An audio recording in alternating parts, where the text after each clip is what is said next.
Welcome to Rainier Avenue Radio.World, our presentation of the WIAA, Washington Interscholastic Athletic Association Gridirion Classic Preview. We are glad to be here down in Tacoma today. For those of you who may not be aware, this is Rainier Avenue Radio.World, and I am Tony B. I'm going to be one of your hosts this evening. We're going to be discussing football, of course, everything connected with the tournament. We'll discuss all of the teams. We'll kind of preview what to expect from the teams. And we have some very special guests joining us. First of all, the amazing, I won't use too many superlatives, but wonderful and someone that I'm really excited to have known for a while and be able to also call a friend, Victoria Woodards, Mayor of Seattle and Lincoln High graduate. Tacoma, brother, Tacoma. Lincoln of Tacoma. No, you said Mayor of Seattle. Oh, Mayor, oh my gosh. I'm sorry.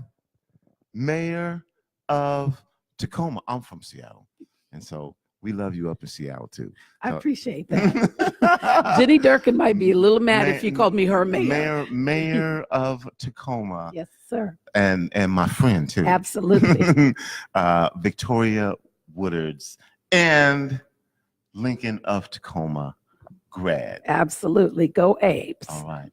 And also joining us, the head coach of the Lincoln of Tacoma Apes football team, Masaki Matsumoto. How are you doing, my man? Good. Thank you for having me. Appreciate it. All right. Well, it's necessary for us, if we're going to be down in here, Tacoma, to start off with talking about Tacoma. And so, Mayor Woodards, I want to talk about Tacoma for a minute. For those of you who are watching and you're participating from out of town and you're already here in Tacoma and you want to know what to do and where to go and what things are happening in Tacoma, can we start with that for folks who may be unfamiliar with everything that's going on and available in Tacoma as far as resources and entertainment are concerned? Absolutely. You know, Tacoma's not the Tacoma that we once knew. Tacoma is a very hustle and bustle and growing city. And so I invite people, there are lots of restaurants to go to. We have great districts. So we've got there are great restaurants down on Pacific Avenue. You can't go wrong by going up on 6th Avenue. We just reopened the new business district on 38th Street by Lincoln High School. And they have amazing restaurants and places to shop. We've got the Proctor District, South Tacoma, Pacific Avenue. I mean, there are lots of things to do and places to go. The Hilltop area's got great coffee shops and restaurants. So Tacoma, there's lots to do. And the great thing about being in the Tacoma is that we have scooters. So you can get around very easily while you're in Tacoma. Now, scooters, just what are these? Electric scooters? Electric scooters. Electric scooters. Yes, sir. And then where do you get them? Or are they just? They're all over the city.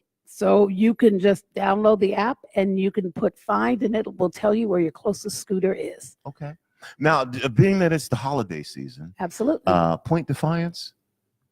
There is Point Defiance has what's called zoo lights. Mm-hmm. And so you can take your family out after dark and go to the zoo, and it's all the Christmas lights and they look like animals. Want to do and that. So yeah, absolutely. It's absolutely beautiful.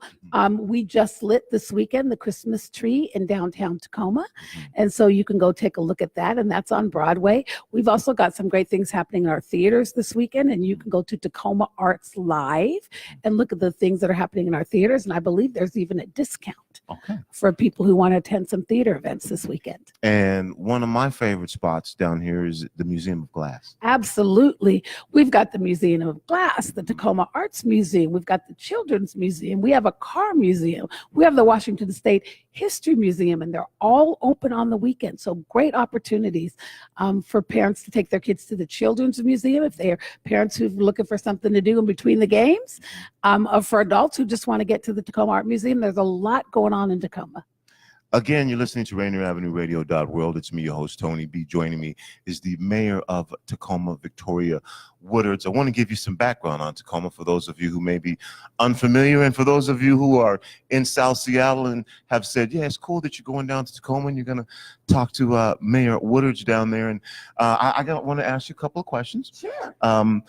Since becoming mayor, what have you found to be a couple of the challenges that you need to either work through or that you're working towards that you found Well, you tell me. Yeah, well, there are a lot of challenges that all cities are facing across the country. But I would say the two things I would point to is number one, affordability. I mean, you guys are experiencing that in Seattle. Trying to keep the city affordable for the people who live here, with rising rates in rental housing and rising rates for purchasing a home. I mean, it's really difficult down here. So we're really working on affordability issues in Tacoma. That's something I'm focused on. I'm glad that just last week we passed tenant rights in Tacoma and took up some of the things that Seattle had already focused on, but we made it right for Tacoma so we can protect some of our citizens. And I would say the other thing that I'm really focused on is we don't have enough jobs in Tacoma. Too many of our citizens wake up every single day and they go north to go to work. And so I'm really focused on making sure that citizens who live in Tacoma don't have to drive that far to have a good paying job. They can work right here in the city. And let's talk about some of the achievements and successes and things of Tacoma that you're extremely proud of. And I know there's a bunch of them. But where do I start, right? Yeah, just give us some of the. While I talk about, and if people who haven't been to Tacoma in a while, or people who were here for the first time and all the rumors you once heard about Tacoma, I don't meet a person who comes here for the first time and doesn't go, I never knew Tacoma was like this. And so I think what's proud is that we're changing our reputation. What makes me really proud is when people come here, they're like, wow, Tacoma's a great place to live. And so that really gets me excited. But I think some other things that I've been able to do in my first year, we were selected to participate in the Mayor's Institute on Opioids. We are the only city west of the Mississippi who's participating in this project. There are 6 cities. And so really figuring out how we can address the opioid crisis in Tacoma. So that's something that I'm really proud that we've done this year. Like I said, we just passed tenant protections. We just passed an affordable housing action plan.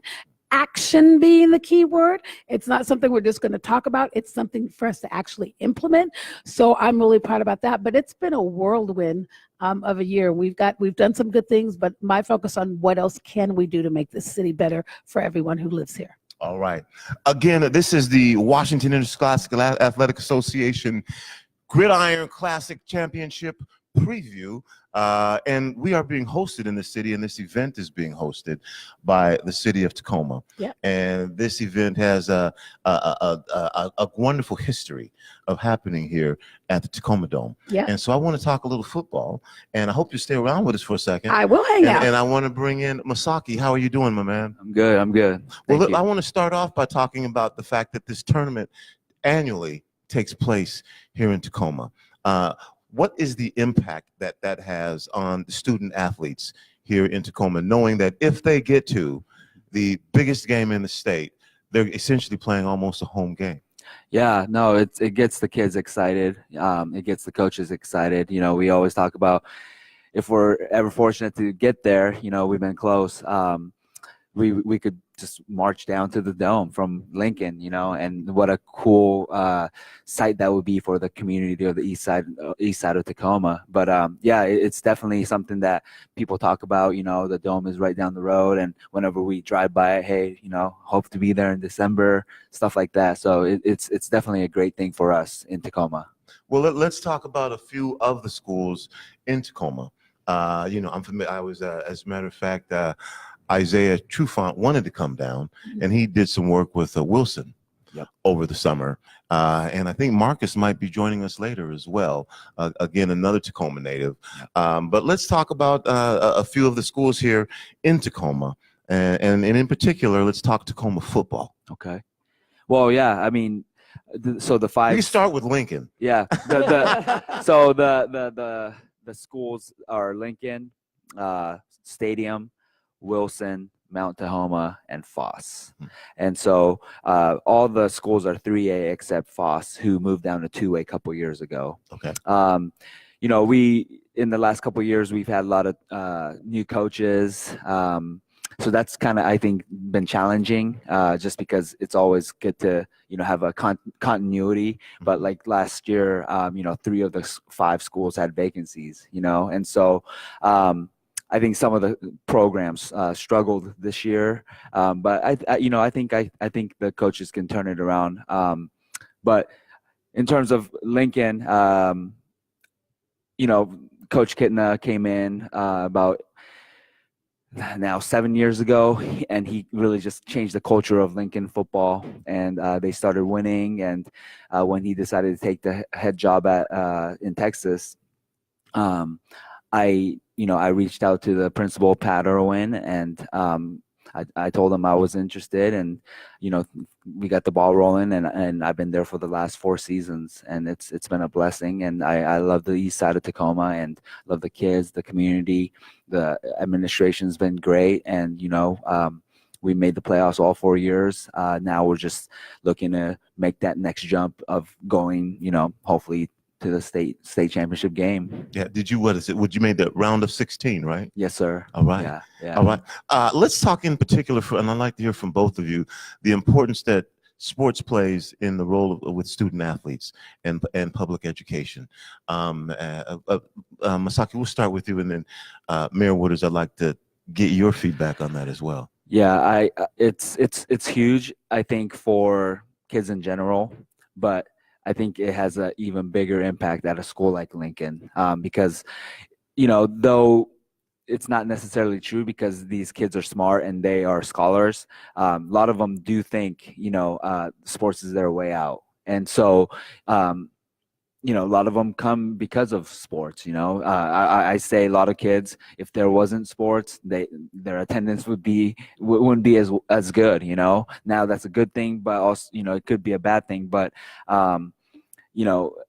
sports, if you do it right, it can teach so many life lessons. And these kids need that. A lot of my kids on our team, they don't have fathers. And so we are definitely filling that role model, that male role model role, and so it's sports is huge. But again, at a school like Lincoln, Mount Tahoma, I think it's needed, it's necessary. Mm-hmm.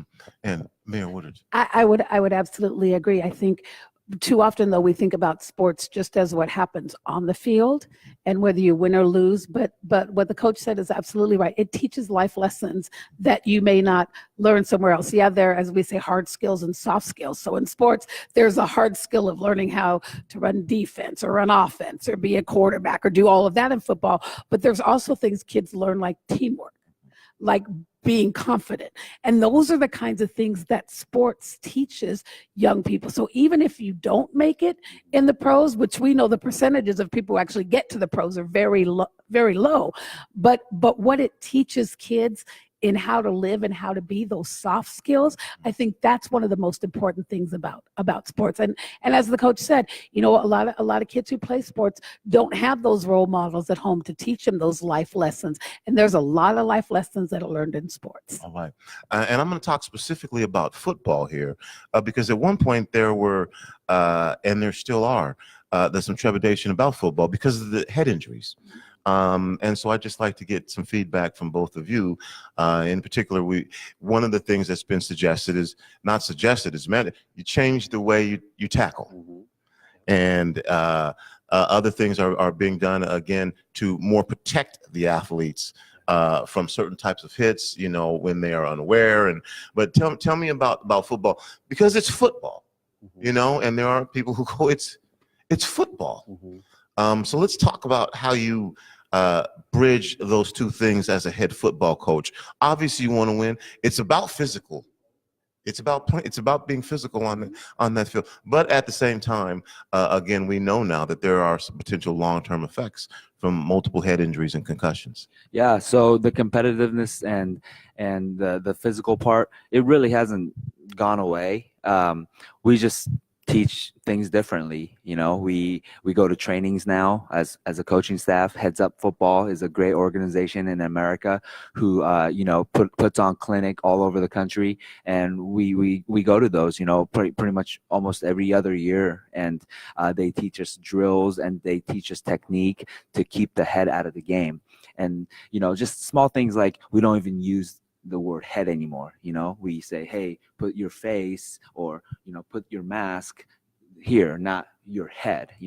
A lot of our tackling drills now, we emphasize putting our face behind the body rather than we used to teach it in front, so you could get hit by their body. And so it's just a matter of learning and educating yourself as coaches, and then teaching a better and safer technique to the kids. But I mean, we still want them to be physical. We don't say, oh, let up on them or anything like that.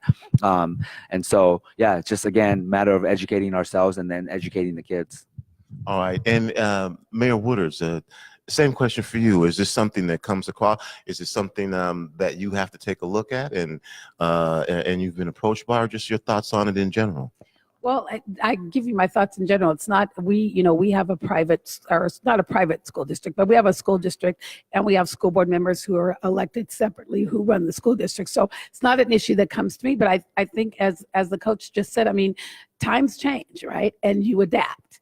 And you learn how to be better and different, like we do in anything else we do in life. So I'm glad to hear from the coach that they are looking at different ways to keep kids safe, because at the end of the day, that's what it's really about. But if you can do both, and it sounds like you can, then I think it's a good thing. All right, come on over here, Edwin. And I want to give y'all, first I want to bring my man over here and talk to him, and then I'm going to give you guys some. Then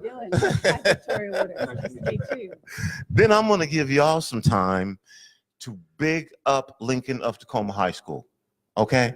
So and show some school pride. But I'm also going to want you to talk about the tournament a little bit and what you think about, in particular, probably 3A. But first, I want to bring my man on, and I'm going to give you the microphone, Mr. Bailey. How you doing, bro? I'm outstanding, T. Outstanding. Just here. I had to go over next door and get a little something to eat. It was great, great food. Heard there's chicken wings in the house. Oh, I'm not even going to it. I'm going to go into it. We'll get another one of these hooked up. Okay. Back to you. No, stay here, sir. You ain't know, because we'll get you one of these. But let's first start off with taking a look at the WIAA tournament, and when I'm going to bring you in on this conversation here. So I'm going to take this. There you go. And hold on a sec. Okay. Let's talk about the tournament, in particular 3A. We know we have Eastside Catholic and O'Day. Yes. And I know, Masaki, I've seen you following the games, even after the quarterfinals. So let's talk about some of the teams in the tournament and ones you're familiar with, and what you think you might see on Friday or Saturday. And we can start with 3A if you want. Have you paid attention to the 2B? Man, I see these 7-man games. I've never seen that before. 8-man. 8-man. Yeah. Oh man, that's 84-66. I think was. Yeah, a lot of field space. Last year was my first experience with it. I'd heard about it. Having a background in football, I've heard about it. You got a little background in football. Just a little bit. And, by the way, Seahawk legend Edwin Bailey. How many? 11 years? 11 seasons, 12 training camps. Wow. All on the same team. All with the same team. All with the Seattle Seahawks. Anyway, I'm sorry. Go ahead. Thank you very much. Now I'm kind of lost my train of thought. With those concussions and all. But we were talking about the tournament. The tournament. Well, the area is outstanding. Last year, I started this. I hadn't met Tony. I just got a little story to tell. And I told my wife, I said, hey, I'd love to call some high school football. She said, you need to talk to the guy I went to school with, named Tony. And he was over right across the street from where we lived. I went over, talked with him. So, yeah, okay, we'll get together. We'll talk about it, and we'll do it. Less than about 3 months later, we were doing it, So I truly believe in this guy. Whatever he tells me. If he tells me the sun is not coming up in the morning, I will believe him. But it's the high school football here, I think, since I've been here, and I got here first in 1981. It was a good brand of football. The kids played hard, but now you just got some incredible athletes, man. Now I was on the radio this week with G. Scott. Mm-hmm. And talking about his son. G. Scott Jr. G. Scott Jr. For Eastside Catholic. Yeah, G. Scott Jr. is a junior. Yeah. I mean, and the kid is just, oh, man, I just love that kid, and he hangs around with the Seahawks, and he hangs around with the Seahawks receivers, and you can actually see that in his game. You know, so, you know, and I just asked his dad, let's just talk about him. He wanted to talk about me and the Seahawks from 1980. I don't talk about that. Talk about G. Scott Jr., you know, and just an impressive kid, very impressive kid. He comes to play. He understands by spending time around the Seahawks. He understands the things to do and not to do, you know. And again, you can see the route running in his game. He's just an outstanding kid. All right. You know? So, I mean, I'm a big fan. I'm here now. I got a sick wife. At home, but she knew that this was important to me, and she told me, she said, go ahead. And, Thanks, Tony. Yeah. But I'm excited about it because I'm really working hard to try and get as many of these kids back in the Southeast to play college football as I can possibly do. You know, and that's the reason I wanted to do it. I wanted to expose them to the Southeast, you know, and I know it's far away, and it is truly the best brand of football being played. You know, and if we can get them back there in some of the colleges, with me especially, the historical black colleges, HBCUs, you know, I am a product of that. And I know that the coaching is first class. The areas are first class. It's a total different area than what people know about from the late 60s to early 70s. You know, the areas now are more accepting. And it's a great place for some of these kids. And the one thing about the Northwest kid is that academically they're off the charts, so they will graduate. So when you're presenting these kids, it's not a tough deal. You know, you're presenting a kid that's going to graduate from college. So I take my hats off to the educators in this area. They do a great job of getting these kids prepared for college. Wow, that's a big statement. Masaki, that's a hard act to follow, but let's talk about some student athletes, some folks, some kids in this tournament, the teams in this tournament, and just give us kind of your viewpoint of what you're looking for, what you've seen. Mainly, I've been following 3A, 4A, going to their games. Last week, we went to O'Day, Mountain View, and then right after that, we drove to Popkini and watched Lake Stevens and Woodinville. There's just a lot of talent, you know, especially the 3A. I'll kind of talk about that. Really, for the last few years, there's just been a gap. You know, it's Eastside Catholic, O'Day, and then there's a gap, you know. And then you can argue about the 3rd, 4th, 5th, 6th teams. And, you know, they have the resources and everything like that, but they have phenomenal coaching and they do a great job up there, you know. So it's always our goal to, hey, we gotta get up to that level. So yeah, it's gonna be a great game tomorrow. So Eastside Catholic O'Day, what do you think about the matchup? What would you tell people to look for from your perspective as a head coach down here in Tacoma at Lincoln? And I mean, you don't have to make a prediction, but what would you say are some of the key things to maybe either of those teams winning? So what O'Day needs to do is slow down the game because they need to keep Eastside Catholic's offense off the field, and O'Day can do that because they, you know, run the ball really well and they play good defense.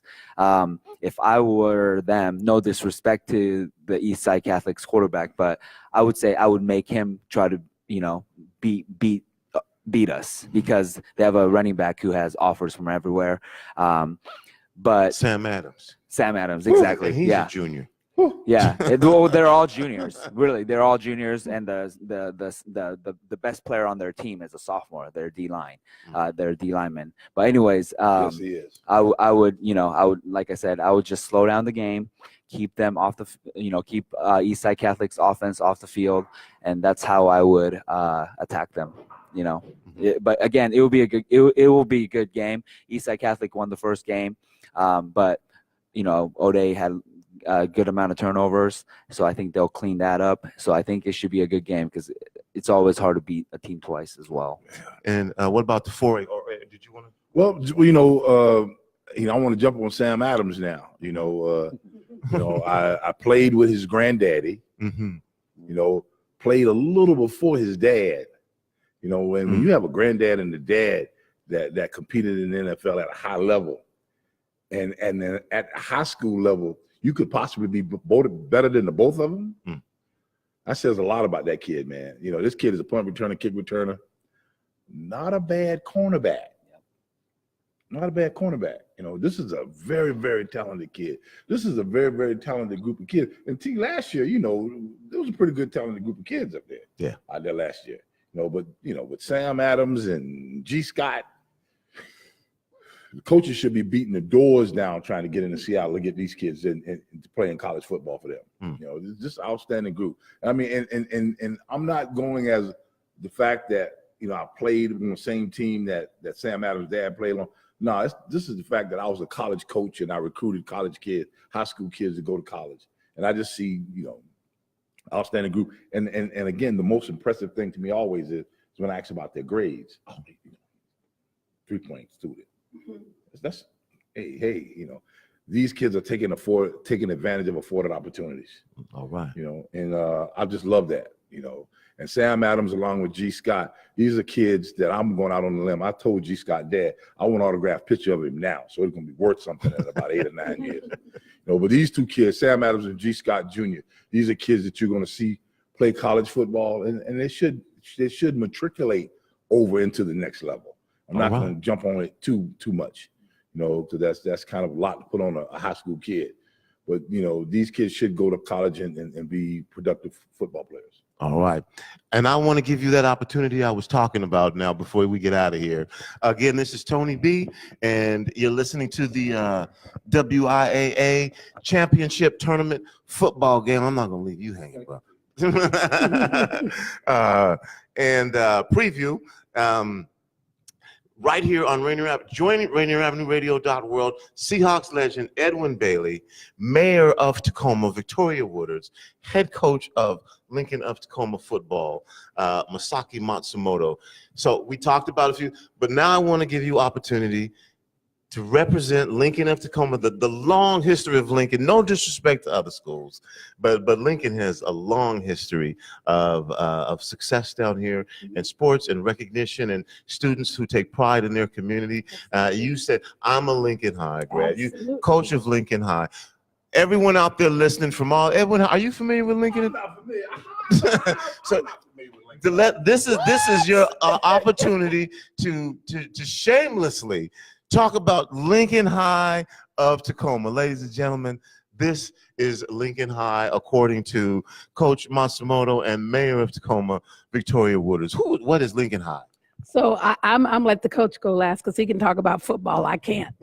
But what I will say is, I said I'm a proud product of Lincoln High School, right? I mean, when I went to Lincoln, I'm not going to tell you when that was because that's TMI. But Lincoln has always been a well-respected high school in Tacoma. I think sometimes a lot of people look at Lincoln as the underdog, but Lincoln always shines through. They've got a great principal, Pat Irwin, that we talked about earlier, but who's really committed not just to the academics of the school, but to the children who go to the school. And that's something to be said about a principal. And I would say not just him as a principal, but just his entire administration. When I was a student with James Chapman, who was my principal, I always felt like Lincoln was not just my high school, but it was my home away from home. And I think that's what I would say about Lincoln High School. Not to mention that, let's just be clear, the chief of police for Seattle, Carmen Best, Lincoln High School graduate, same class I was in. So let me talk about Lincoln High School put out a chief of police and a mayor. So what else do I need to tell you about Lincoln High School? You should, Lincoln has put out some winners over time. John Kittner. Chief Lawyer Malloy. Yeah, Lawyer Malloy's from Lincoln High School. So see, I told you he could talk football, but I can just talk about what a great school it is and how proud. Anytime I speak, and no offense to all other great high schools in Tacoma, but I'm a Lincoln A. All right. That's how this man is about his school. I'm not gonna get him started yet. I'm gonna let Lincoln have it right now. Thank you so much. Lincoln High School, the legendary Lincoln High School. Tell me about it. Yeah, no, it's a special place. Like I said, I've only been here for 4 years, and so I think she would know, the history better. But it really is a special place. And when I came to visit when I was in the interview process, because I was still living in LA at that point. I met Mr. Irwin and his vision for the school, the vision for the community. It was amazing, and he is a principal who has a book club, you know, with his kids, and they meet at lunch. I mean, what principal does that? I mean, he just really, and they go, you know, they read, you know, deep books, and that deals with racial stuff, and he's just very innovative, you know, and he hires teachers who are motivated, not just there to collect the checks. He knows how important sports is. I think Coach Kitna showed him what sports can really do for, especially football, for a community and for a school. And so he knows how important it is. And he never says no to me, you know, whenever I need something, you know, if I need to put on an event or whatever, he says, yep, hey, go do it, because I know this is important for the kids in the community. And so that's what, you know, type of people who work at Lincoln are, and it really is a special place, and I'm very fortunate to be there. Wow. And you and Chief Best graduated from same class. Same class. A mayor and a police chief. A mayor and a police chief. Get down. Wait, Lincoln. 2 African American women. Can I add that? Yes. Can I add that to the mix? And we're 2 African American women. Wow. Wow. Wait, look, not to mention 2 other women in our class, 2 other African American women in our class are police officers here in Tacoma. All right. So, All great right. class. All right. You're listening to the WIAA Championship preview, the Gridirion Classic here in Tacoma. Thanks to the Clarion Inn for hosting us. Thank you to both Coach and Mayor for coming down here. And I just want to give both of you the opportunity for final words. Coach, we'll start with you. If there's anything you want to say to any of the folks listening out here, anybody who's watching specifically because they're attending the tournament, or again, just folks listen actually from all over the world. So whether you're listening in Spain or Germany or wherever you're listening from right now, your thoughts, your final words. Not much. I just, you know, I appreciate you having me on, and I really enjoyed doing the show earlier, you know, in the summer, and I think you guys are doing a great thing, and you guys are using, you know, sports as a vehicle to help people and to get the message out and to just bring awareness, and I really appreciate you having me on just so I can be part of that. Well, thanks for coming. Great. Well, let me just start by saying thanks, Coach, my coach, you know. But then Tony B, thank you. I mean, we go back a long ways. I remember the first time I drove to Seattle to be on your radio show and how nervous I was. And I think I was a park commissioner at the time or something. But what an honor to be here, and really glad to have you here in T-Town. But what I do want to say is, for those who are here, as you go to the Tacoma Dome that just reopened after almost $10 million worth of renovation. Okay. So you're gonna actually, no, I'm sorry, that's what we spent on the Broadway Center that just reopened. We spent more than that in the Tacoma Dome, but you're gonna see you're gonna sit in much more comfortable seats at the game, because we've replaced all the seats. Used to be that we had benches. And we used to have bleachers that we rolled in and out. Everybody's going to have a comfortable seat. So we've invested a lot in the reopening of the Tacoma Dome. So this will be the first Gridirion Classic in the newly renovated Tacoma Dome. So I expect that people will have a much better time. Get out, go to Freight House Square, enjoy Tacoma, ride the Link Light Rail from the Tacoma Dome into downtown Tacoma, walk around the UW Tacoma campus. There's a lot to do, and last time I checked the weather, it's not going to be raining this weekend, but that's what they said on the news. That could always change. But thank you so much for being here in Tacoma. And Point Defiance. Yes, Point Defiance. You love Point Defiance. Edwin, I'm going to give you the microphone so I can say goodbye. And I'm thinking about moving to Tacoma. Thank you. Good to see you. Yes. Coach, appreciate you. My man. Nice meeting you too, Coach. It's an honor. Hey, I'm on the main floor and you head downstairs. If you need somebody for the banquet, anything, I'm available. Oh, that's awesome. Yeah. Could I get your Don't worry about it, Coach. contact? Yes. I want to say kind of awesome. If I call you, I am available. Okay. I am available because I need everybody back in. I'm from Georgia, and I thought Savannah. Come on. And I actually thought that please, coach, if you need me, I'm gonna obey. I know. I know we're on the air right Oh, now. that's why I'm doing this. I thought we were having This is how it goes down. My good friend is the new mayor of Atlanta, Keisha Lance Bottoms. What? I'm looking forward to it. I think one of your council members from Savannah, though, Van Johnson. I know Van Johnson. You know Van? I know Van. Yeah, Van and I used to hang out when we were council members. Yeah, we butted heads a few times. Oh, have you? I wanted Van. Okay. I wanted Van to do a little bit more out of West Savannah. He's out of West Savannah, the Oh, neighborhood. yes, I'm out that's of. right. One more time. Oh, wait, I got the wrong Ella. That's right. Kids taught me that. Okay. Yeah, I gave. We'll see you this weekend. Gave Van a little hard time. 'Cause, I'm out of West Savannah, and I watch my neighborhood.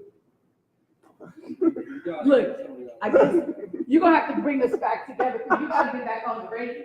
Okay. It was so good to see So you. good to see you too. All Nice right. meeting you, ma'am. I know how to reach out to Tony, so I know how to get a hold of you. Yes, ma'am. All Thank right. you. Oh, you should get a picture by the sign too. Yes. Did you see the sign they made for us? But we are at the Clarion. We are at the Clarion Inn. Here you go, sir. And just really appreciate the welcome that we got here. We'll show you a picture of it. They made a little sign for us out there. And welcome. Did you see the sign, Edwin? No, I didn't see the side. Well, go see the sign, man. Go see the sign. It's right outside the door, sir. Be careful with the microphone. You do not let you put the microphone down. You are listening to Rainier Avenue Radio.World. It's me, Tony B. We are here at the Clarion Inn, Tacoma Mall Way. And this is where we'll be all weekend because we'll be broadcasting the WIAA tournament. And the Gridirion Classic, 6 games. Tomorrow, I think it's the 2B game, and I'll get this information for you so that we make sure that we have it. And but at 7:30, it's an all Metro League final. The 3A tournament is Eastside Catholic and O'Day, and that is the 3A final. That's at 7:30 tomorrow, and then there'll be 4 games on Saturday. We're going to be broadcasting every single game at the state tournament this year. 1A, 2A, 3A, 4A.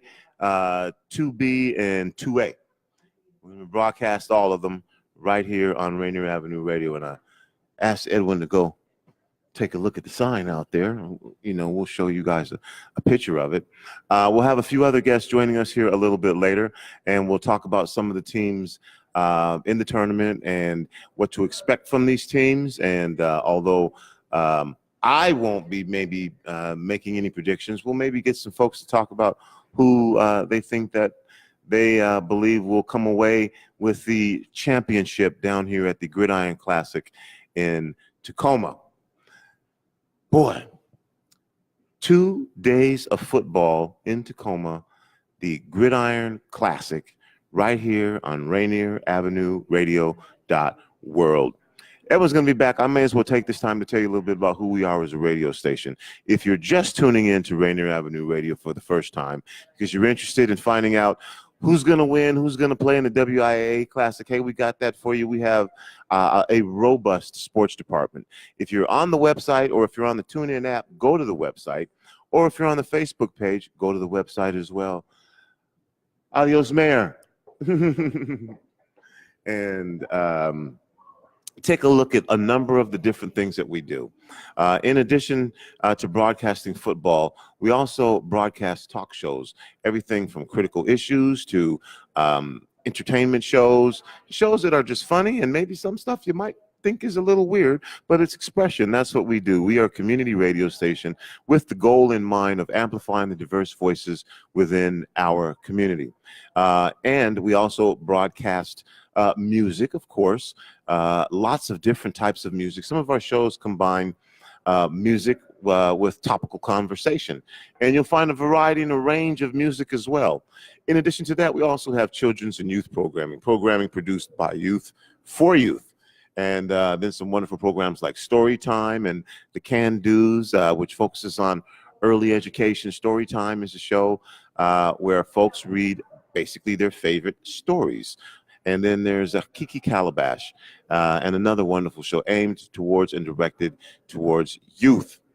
We also have special programming like this, where we broadcast from all over our various communities, and we broadcast shows in different languages. So I'm still just tipping the iceberg. If you're on the website, take a look at our show guide to see all the shows that we have available to you on RainierAvenueRadio.world. So in addition to that, we also have a education training program called the Creative Arts Digital Media Academy. James Street, who is behind the scenes, is come out here for a second, James, and let's talk about this. We have Edwin, you know I'm gonna bring you back in on this, man.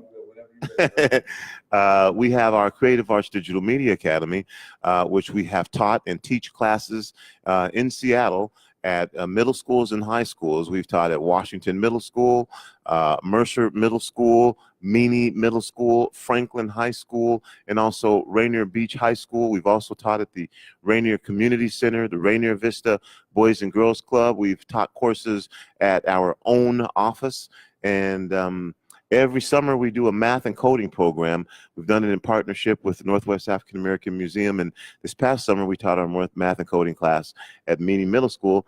And James Street, in addition to After Dark, which we can certainly talk about that if you'd like to, but we want to talk about the Creative Arts Digital Media Academy program that we have that works to provide training for youth. What type of skills do the youth learn in the program? They learn everything you could think about, from journalism to communications in that sense, being able to report, being able to film. Basically, they learn how to create content and how to put it out there, you know, whether that be news or opinion-based pieces, doing radio shows, making music. They learn how to create forms of expression and how to put it out, you know, into the ether. And it really expands so far at this point with the things we do, the things that I've started on just last week, really going deep into teaching digital audio and getting into that, which is, you know, kind of a newer thing that we've even started on top of that. I know that working a MIDI program wasn't as big before I started kind of implementing it in, and it's been just amazing the way these kids, you know, they want to have ways to express themselves, and we give them a way to do that. All right. And so there's just a number of different ways that we contribute to our community. And you can be on the radio, and you can be on the radio, and you can be on the radio. Everybody can be on the radio. Everybody gets a show.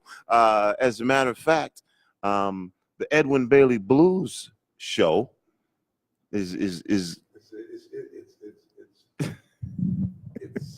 It's in the early stages, and it's almost in its infancy.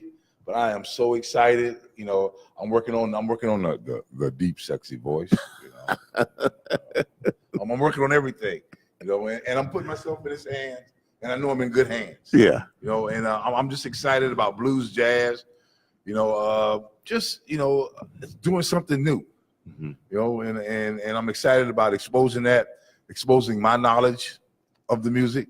You know, my mom broke me in at an early age with B.B. King, you know, Gatemouth Johnson. You know, I got a little background in it. Okay. So, and I found some of Tony Dad's old albums. Mm-mm. So, you know, I can even present some of my own albums and all.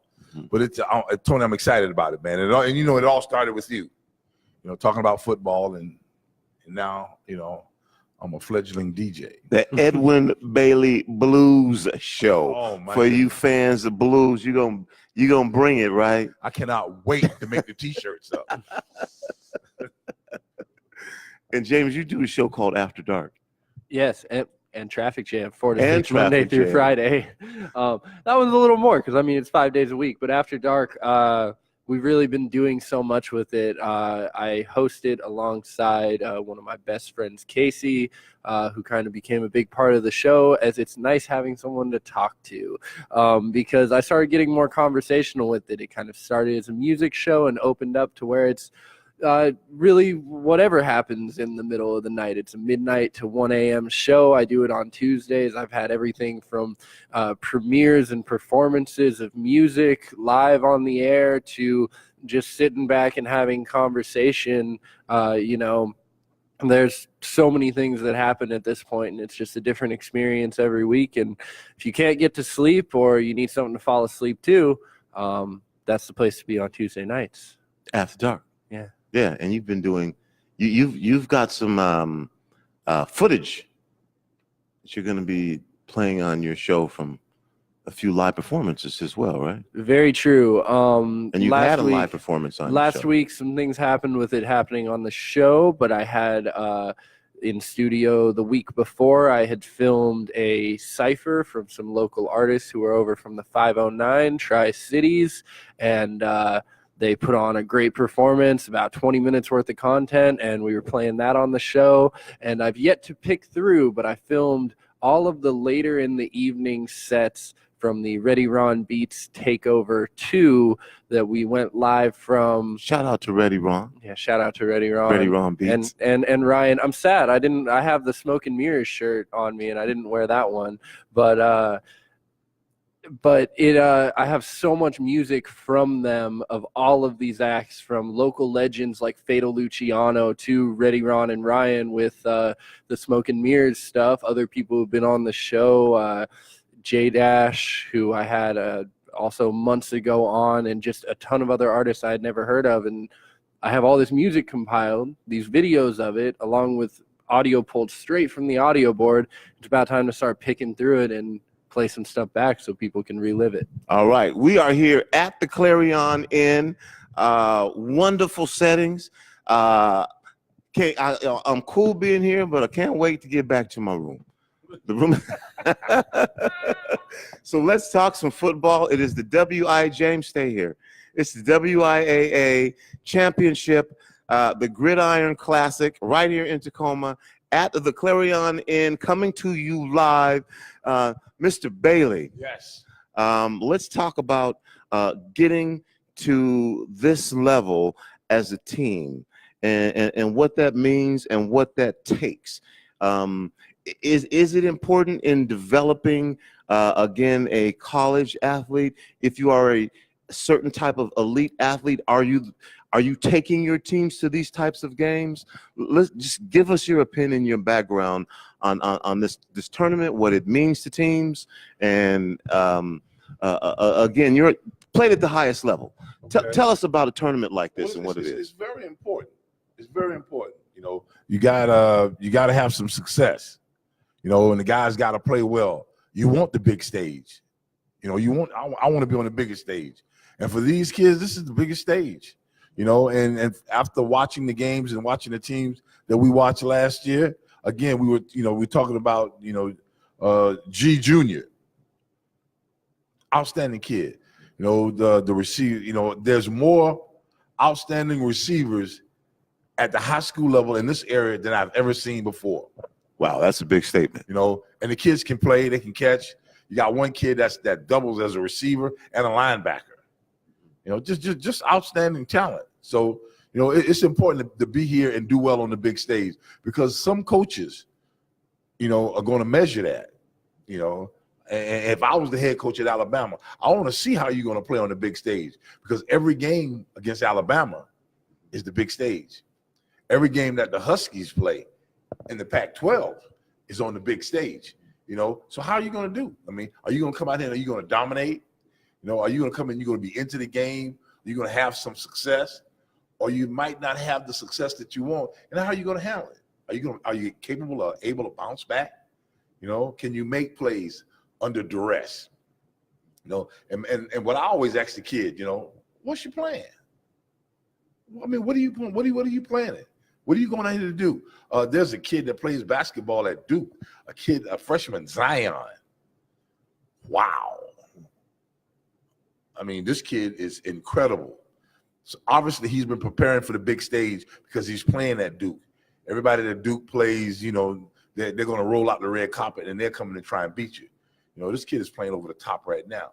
So this is a great time, great opportunity to get into the big stage in Tacoma, which is a great venue. The state of Washington could not have put their championship games in a better place than the Tacoma Dome, you know, and to be able to go there, talk about them, you know, put these kids out on Front Street. I'm excited about that. Well, let's talk about now the student athletes themselves. What type of pressure are they facing? What's going through their mind? And what do you recommend if you were to talk to each of these teams that are out there right now, that for some of them, this may be the last football game they ever play? Quite a bit of them. Competitively. For quite a bit of them, this is going to be their last game. My thing of it is what's your plan? What are you planning on doing? What are you planning on doing in life? You know, and I tell everybody, after spending some time in special education at Scott Middle School with the special education teacher and watching him work when I was in junior high school, just watching him work, watching him create 15 or 16 different lesson plans for 15 or 16 different kids, I knew right then and there I wanted to be a special education teacher. You know, mainly because I like the vacation nowadays with a school teacher, you know. But his name was Mr. Washington, outstanding teacher, man, outstanding teacher. You know, and to go down there and just watch him work was an amazing thing. And for me now to be working in that same area at CBS, at PSSC, it's just great, man. I love it. And James Street, you've had a chance to see every football game. And I want to get your feedback on this as well, at least the games that we broadcast, and your feedback as well on what you expect down here from last year, from the teams who are competing. And if you want to talk about the teams that you're familiar with and what you saw in them this year as well, let's talk about it.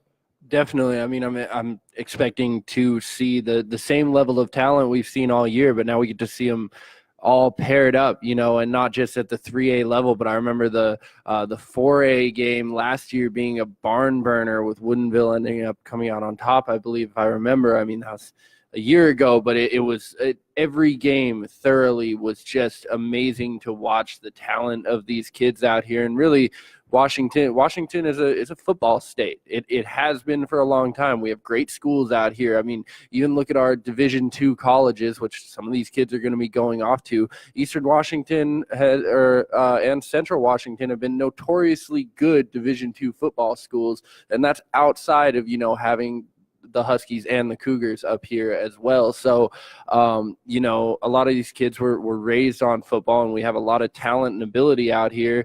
I think, obviously, you know, the one that we're, you know, the most excited for is going to be O'Dea Eastside Catholic, because on one hand, you know, O'Dea lost to Eastside Catholic already, but they're also the defending champions. You can't get a better situation than that.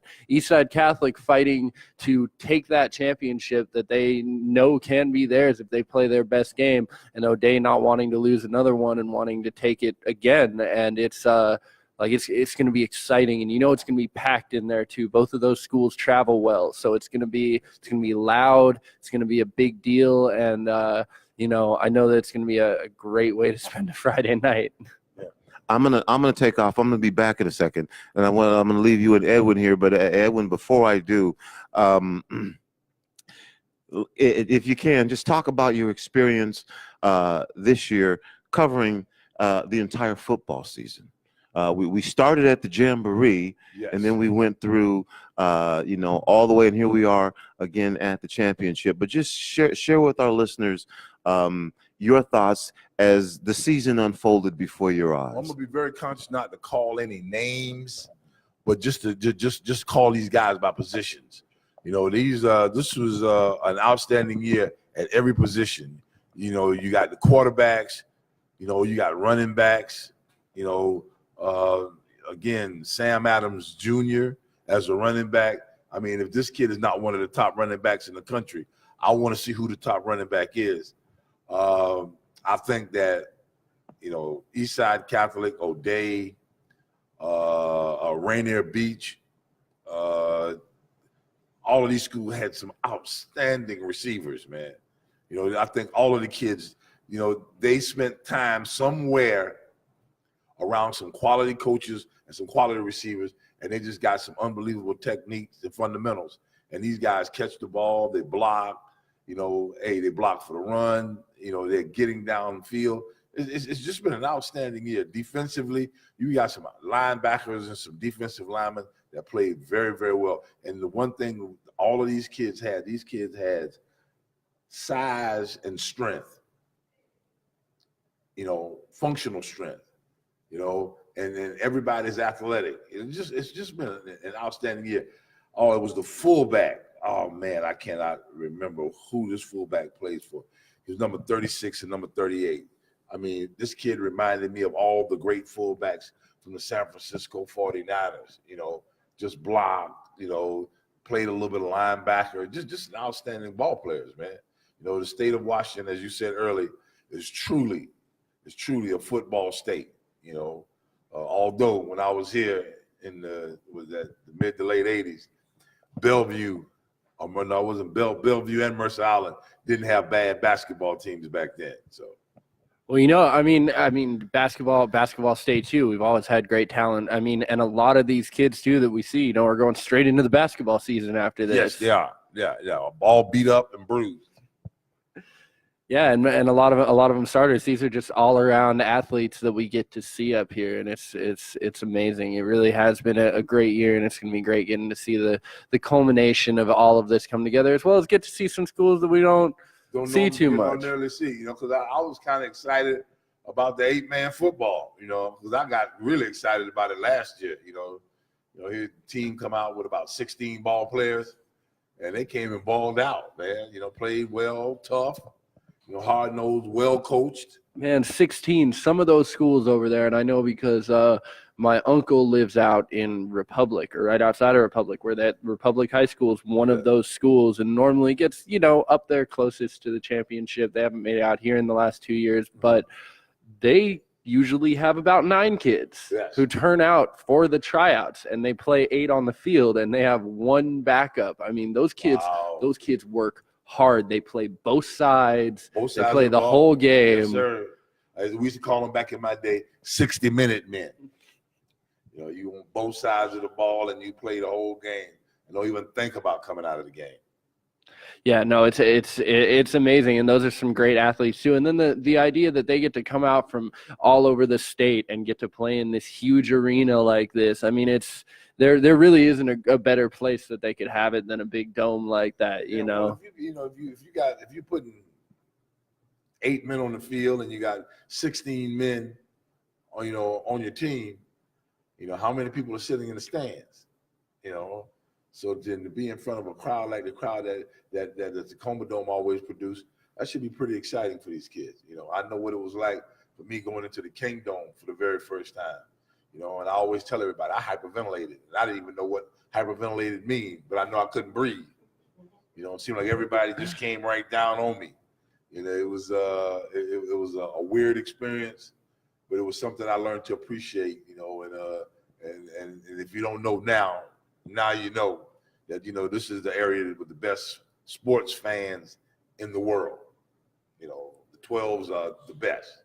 Definitely. And then, you know, not only that, but coming down to the college teams and then the high school teams that, you know, again, these high schools, specifically like O'Dea and Eastside Catholic, travel so well that you know that game that's right before it's going to have such a carryover fan base. It's just going to be packed all day. The energy is going to just be incredible for this game. Like it's really, tomorrow night's going to be amazing. And I hope the same thing for the fans of these 4A teams that come out tomorrow. So we have a packed stadium all Saturday too, which if you're listening right now, we are going to be covering every single game that's happening this weekend. The 4 and 7:30 game tomorrow, and then there are 4 games on Saturday, and we're going to be covering all of those as well, starting at 10 and probably going about till the same time at night. Until I just pass out from exhaustion. This one. All right. Had to make sure my phone was called because I know that Marcus Trufant is going to try and call us. We may have to hook that up.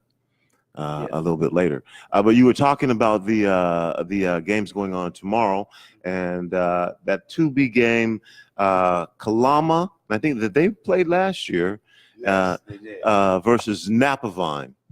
And that is the 2B, and that's the 8-man football that we're talking about.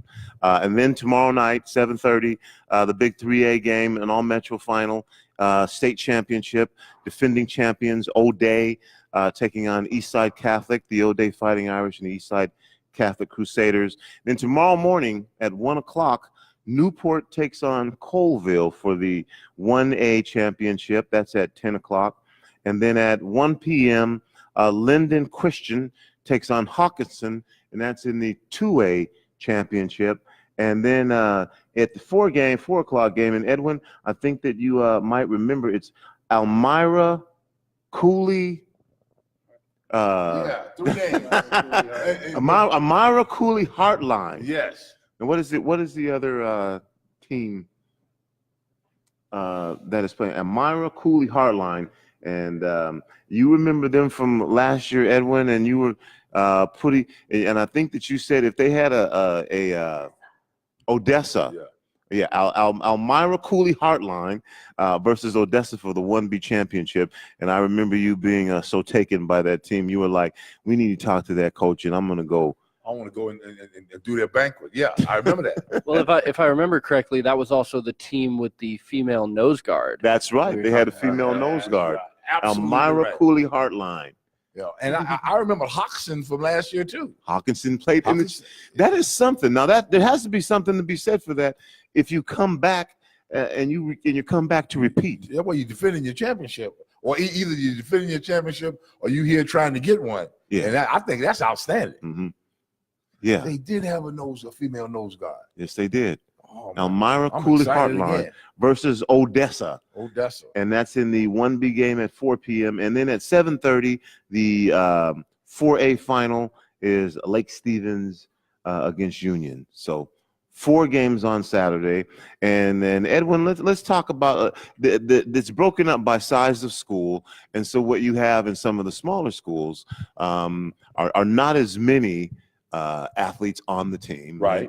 But let's talk about the football at that level and the athletes at that level. What are you trying to do the same things that you would do, and should I call them as the elite athletes that are playing at some of the bigger schools? You got guys who meet the height weight category, but then again, these guys from these smaller schools, these guys got a desire, got a want to. That that you could be 6'5" and 280 pounds and look like you were chiseled, but if you're not coming ready to play, and like we talk about the school with the female nose guard, Elmira Cooley Heartline. I'm gonna watch them, because you think about how much above her head that she has to play to get out there and compete with these young men, and the things that she's hearing and all of the stuff that's going on. And if you go out there and you out there and you're supposed to be this top flight guy, and she's playing for a spot in history, you get rolled, and I'm not putting her in a back seat in any form or fashion. I hope she go out and I hope she plays a heck of a game, and that's if she's still playing. But you got guys. I can remember being in high school, 6'3". Did you play on? Would you consider it an elite team in high school? We were elite because we sent a lot of guys to college. Our whole offensive line, except one guy, went to college to play college football, and I thought that was elite. I had a younger brother, and my dad constantly made me think, hey, your brother's watching you. Well, we were elite because my brother went to college to play college football and became a starter. It's just, it's the effort that you're going to put forth out there, and don't sleep on them. I mean, I won my first year of high school football in the 10th grade. I didn't win a game. Not one game. My sister will confirm this because she attended every game. My second year, we won 2 games. My third year, we won 4 games. We never had a winning season. but we sent a ton of guys off to college, you know, because we had a burning desire to be good, you know, and everybody, oh, you know, you'll be back home in a couple of weeks. Well, yeah, I was about 14 or 15 year of weeks. I finally came back home. So if you're playing for one of these, I would say smaller schools in attendance wise, Yes. The football is still passionate. It's dig deep. The football is still again devised in a number of different ways where winning is ultimately what you're trying to do. That's it. And was it the coach from Philadelphia? You know, I think he's now the head coach at Arizona or Arizona State, one of those two. You know, you play to win the game. Yeah. You know, yeah, I'm not out here, you know, not playing up to the crowd, and it looks that way at times. And I think maybe a few guys out there now, they are playing up to the crowd. No, but I wanted to win, man. I wanted to win. And had a hard time winning in high school and got to college, and all I did was win. And one person who knew nothing about football, you know, didn't know if a football was blowed up or stuffed, was my mother. And she said, all I want to know is that you're playing hard. She said, because when winning starts, it's going to get contagious. And she was absolutely right. You know, at South Carolina State, won 9 games, won 8 games twice. And my senior year, we won 10-1. You know, and it kind of put those games in high school to rest with me because that bothered me for a long time. You know, but you know, then got up here and the Seahawks started to win. You know, and I don't want to play. If I can't win, I don't want to play. Will I cheat to win? Yeah. Yeah, I would. Because nothing like winning. My guest, our guest, and host, and his own show, the Edwin Bailey Blues Show. Edwin Bailey, Seahawk legend, 11 years, 12 training camps, all with the Seahawks. You know who this gentleman is, and awesome to have him as our analyst and color commentary, and I say the best one in the whole world. Thank you. Thank you. You know, like you say, you know, I know a thing or two. Because you've seen a thing or two. A thing or two. Great commercial. You're listening to Rainier Avenue Radio.world. This is our preview of the Washington Interscholastic Athletic Association tournament, the Gridirion Classic football in a number of different levels, all of the classifications here at the Tacoma Dome, Friday and Saturday. Friday, again, starting at 4 p.m., Kalama versus Napavine, and yeah, I'm pretty sure Kalama, James, we'll have to check. I think Kalama was here last year. Eastside Catholic versus O'Day, the defending champions. They were definitely here last year, back again to defend their championship against, I think just, Edwin, you know, correct me if you think differently here. The guy, Eastside Catholic, kind of has to be the favorite going into this game. Well, yes. Yeah, I think so. And I think it's just going to be one heck of a game. Does it make a difference that Eastside Catholic beat O'Day earlier this year? Does that make a difference to either team? Let me tell you a story. In 1983, we beat the Los Angeles Raiders twice during the regular season. We played them in the AFC Championship to go to the Super Bowl, and we lost. So, you know, the game at the time, the game at hand is the most important game. They made the adjustments to beat us. We did not make the adjustments to stay ahead of them and to dominate them. You know, so it could be a very, very good game. Mm-hmm. You know, and we're going to wait till the outcome. Yeah. You know, 'cause I can't call it. Yeah. I was going to say really quick, we also already know how O'Day plays on this big stage. Guaranteed there's some different kids out here this year, but we know how they play on this big stage, and we haven't seen Eastside Catholic out here. And O'Day played very well last year out in front of this crowd. And you did mention that about the big stage. You gotta be the big stage can bring it out of you sometimes, or it can shut you down. You ever heard of the term stage fright? You get out there and the lights come on, your mouth open up and your lungs lock up, you know? So I think it's going to be interesting because two of them are the two teams are very well coached teams. You know, they got talented kids. And like you said, it's now you're on the big stage. You're in Tacoma. It's the state championship game. What's your plan? What is your plan? All right. And then again, tomorrow or Saturday morning at 10 a.m., Newport versus Colville. Colville, again, 1A defending their championship. I think last year they played Tumwater in the 1A championship.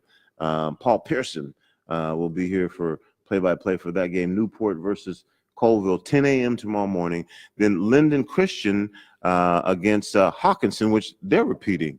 Hawkinson was here last year. Hawkinson Yes. in the 2A. Yeah. Yes, Yeah. and They're a they're pretty good repeating. football team. And then, well, you know what? Let's just stop right there for a second. Edwin. How difficult is it to go back to back in your mind?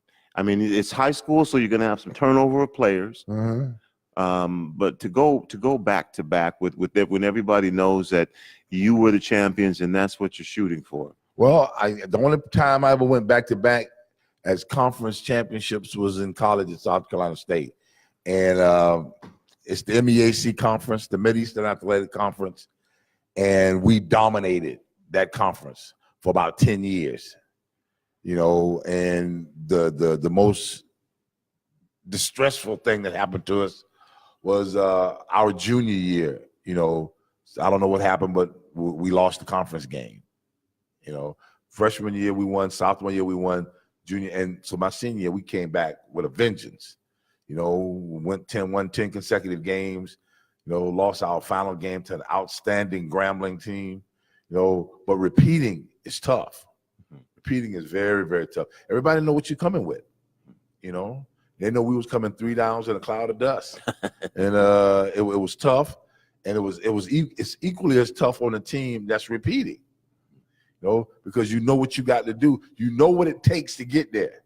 You know, and anything else short of that, hey man, you're wasting your time.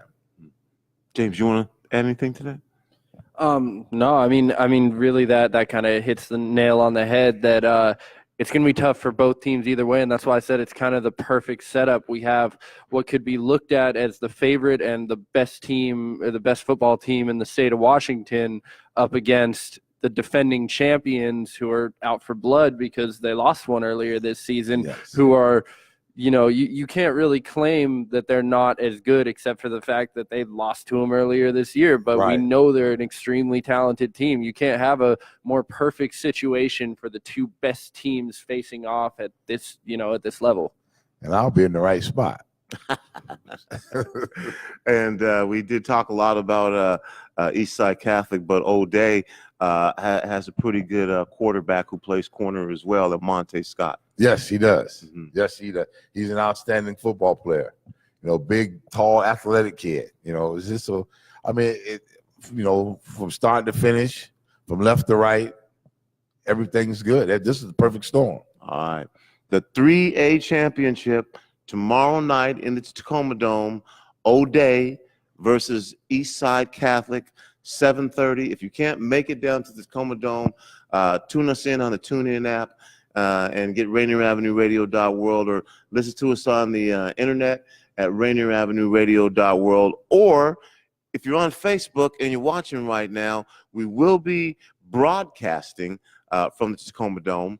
But we won't actually be showing you the game. We'll be showing you halftime and intermission, and during the game, we'll be showing you us, basically. So you can see all the real emotion of what happens as the play is being called. You'll be able to see the expression on Edwin's face when he is doing one of his colorful analysis of something that has happened on the field and reflecting back to something in his youth.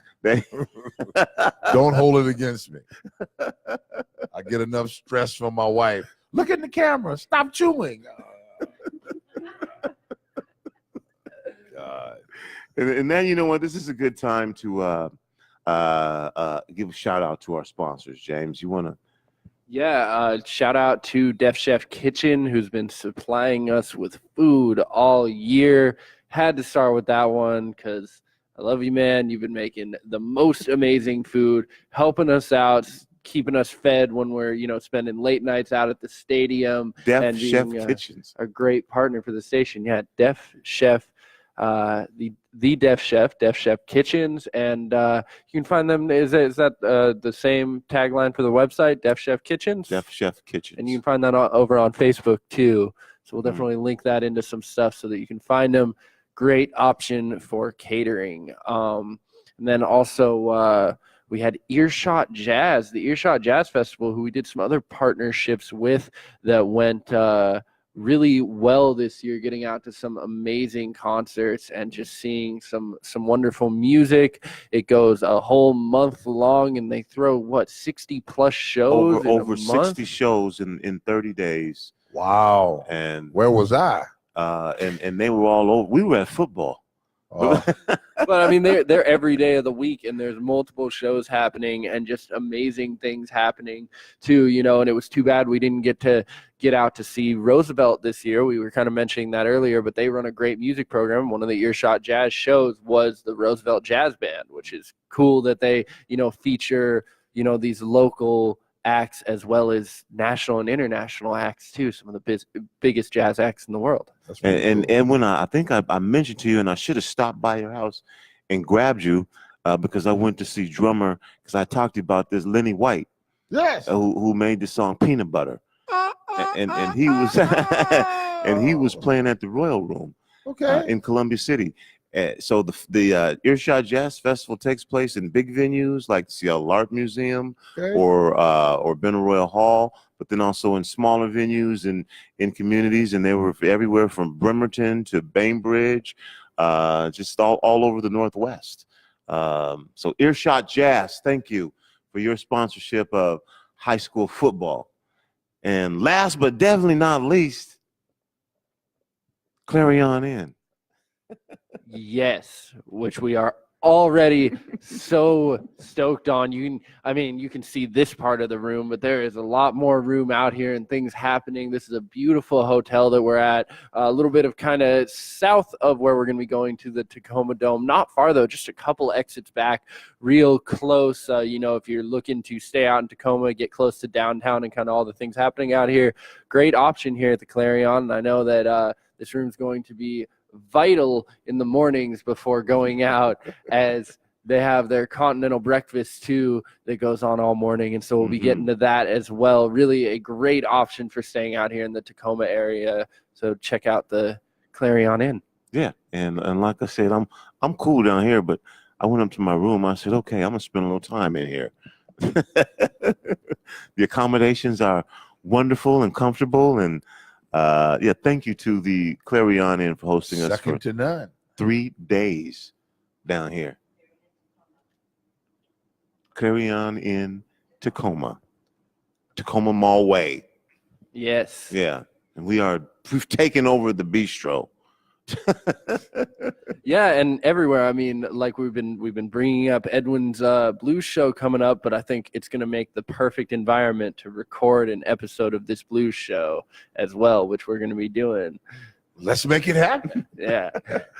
So, tonight, this is live right now. I guess the first show, y'all are actually going to record right here tonight, down here in Tacoma, and we'll be hearing that next week. Next week, you will hear episode 1 of the Edwin Bailey Blues Show, recorded from the Clarion Inn in Tacoma, the weekend of the football championships.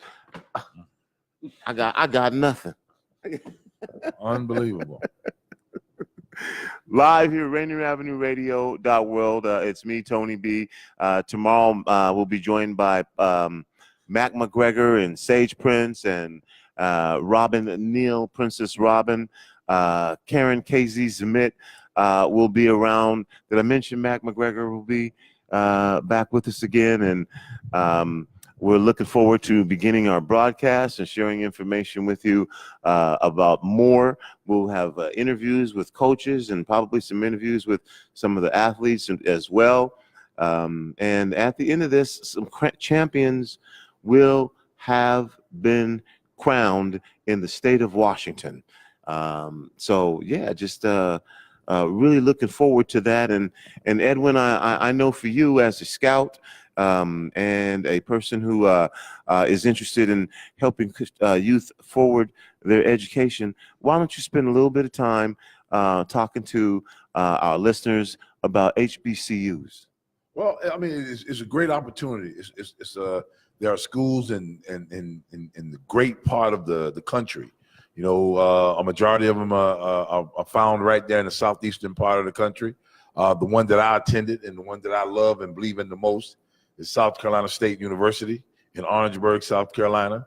And there's an opportunity for these young men to go to school and find professors and teachers that will drive them the same way that their coaches will drive them. You know, I found that attending South Carolina State was the best decision I'd made in my first 18 or 19 years of life. And to spend 4 years there and to receive my degree in early childhood and elementary education was the best decision that I've ever made. Anything else? Anything else?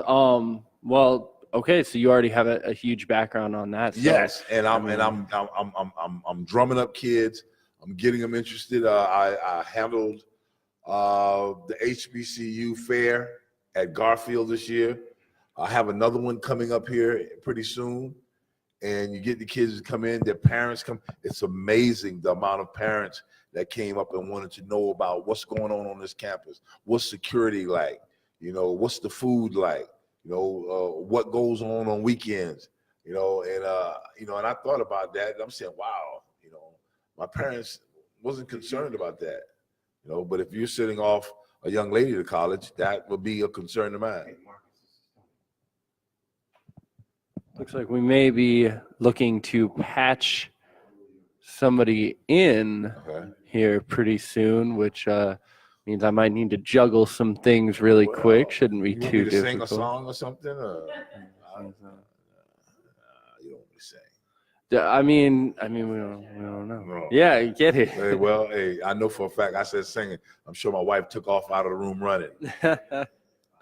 But anyway, you're listening to Rainier Avenue Radio.World. We're live from the Clarion Inn, where we're going to be all weekend as we're broadcasting the high school football championships, all classes from the state of Washington. Earlier, we had the mayor of Tacoma, as well as the head coach from Lincoln High School. I was just very impressed with the mayor, man. You know, and then to come to find out that the mayor and the chief of police, the chief of police from Seattle, who has been on a bunch of shows on the station and stuff, and has been a frequent in our building there, and to find out that both of them high school, the same class. Yeah, the Lincoln High School has a rich tradition, and that's outstanding. Yeah, no, it's amazing, and it's really cool that we've gotten to come down here and get a piece of kind of the culture that exists in Tacoma that we haven't gotten to kind of tap into yet. Yes, so that's very cool. Interesting. And she also knows the representative from my neighborhood in Savannah, Georgia, and which is interesting. I told her to tell him, hey, stay on point, because if you don't, I will be back. But yes, we will be down here all weekend, and this is just a preview of what we're going to be doing down here. We're taking this up just a little bit later on tonight, as we're just kind of hanging out with you, giving you the vibe of what's going on in this hotel down here and what a wonderful place it is. We got a few more things that are going to be going on right now. We're going to be setting up a phone call coming through and tapping through some things with that, as well as we are joined by Edwin Bailey, our esteemed color commentator. Thank you very much. I greatly appreciate that. At least my wife knows that I'm here because I'm on the radio. I think she was a bit concerned me being gone for 2 or 3 days. My homeboy Tyler Ernest, who wanted to know, hey, are you going to mention my name on the radio? I said, yeah, I mention it every night. So I want to give him a shout out and his wonderful, wonderful family. So, we're right here, and I'm kind of excited about breakfast. I might just camp out and wait for breakfast in the morning. Just hide out in here and let them lock the doors on you and stick around. Yeah, no, we are very happy to be put up in here for the weekend. It'll be nice to be able to get over there, set everything up, and get to bring you guys some football games. Again, you can catch those all on our website, directly through the player on our website. Top right corner of the screen, you'll see a play button, and starting at each of the beginnings of the games, or a little bit before when we go on for pregame, you'll be able to catch it there on the TuneIn Radio app under Rainier Avenue Radio. Or if you're on Facebook already, you can go right to our Facebook page, and you'll see a live video pop up where you'll get to look at the pretty faces of our commentators. I much prefer to be handsome.